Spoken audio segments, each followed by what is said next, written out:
బాబేలు గోపురం ప్రస్తావన బైబిల్లో ఉన్నప్పటికీ దీనికి సంబంధించిన ఆసక్తికరమైన చారిత్రక మరియు పురాతత్వ ఆధారాలు చూద్దాం. చరిత్రకారుల అభిప్రాయం ప్రకారం బాబేల్ గోపురం ప్రాచీన మెసొపొటేమియాలో నిర్మించిన జిగ్గురాట్ అనే పిరమిడ్ వంటిది. ముఖ్యంగా బాబిలోన్ నగరంలోని ఎటెమెనాంకి అనే జిగ్గురాట్ దీనికి దగ్గరి పోలికలు కలిగి ఉంటుంది. ఎటెమెనాంకి అంటే ఆకాశం మరియు భూమి యొక్క పునాది కలిసే చోటని అర్థం. బాబేలు గోపురం 300 అడుగులు ఎత్తు ఉన్నట్లు 7 అంతస్తులతో నిర్మించినట్లు చారిత్రక ఆధారాలు చెబుతున్నాయి.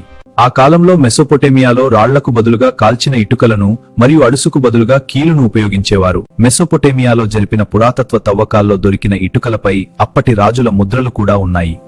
బాబిలోన్ చక్రవర్తి అయిన 2వ నెబుకద్నెజరు కాలానికి చెందిన కొన్ని శిలాశాసనాలు ఈ గోపురం గురించి వివరిస్తాయి. ఒక పురాతన శిలపై బాబేలు గోపురం యొక్క బొమ్మ మరియు దానిని పునర్నిర్మించిన వివరాలు చెక్కబడి ఉన్నాయి. ఇంకా వేగంగా పనిచేయండి. భవిష్యత్తు కోసం ఈ గోపురం పూర్తి చేద్దాం. ప్రపంచవ్యాప్తంగా వివిధ దేశాల ప్రజలను బాబేలు నిర్మాణానికి కూలీలుగా ఉపయోగించినట్లు పేర్కొనబడింది.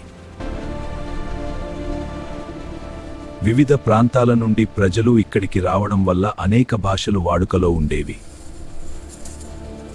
మెసొపొటేమియాలోని వైవిధ్యమే కాలక్రమేణా భాషల తారుమారు అనే కథనానికి కారణం కావచ్చని భాషావేత్తల అభిప్రాయం. క్రీస్తుపూర్వం 5వ శతాబ్దానికి చెందిన గ్రీకు చరిత్రకారుడు హెరోడోటస్ కూడా బాబిలోన్లోని ఈ భారీ గోపురం గురించి ప్రస్తావించాడు. అతను బాబేలు గోపురాన్ని ఒక బ్రహ్మాండమైన 8 అంతస్తుల కట్టడంగా వర్ణించాడు. ప్రస్తుతం బాబేలు యొక్క పునాదులు మాత్రమే ఇరాక్లో కనిపిస్తాయి. కాలక్రమేణా దాడుల వల్ల మరియు ప్రకృతి వైపరీత్యాల వల్ల ఈ కట్టడం శిథిలమైపోయింది.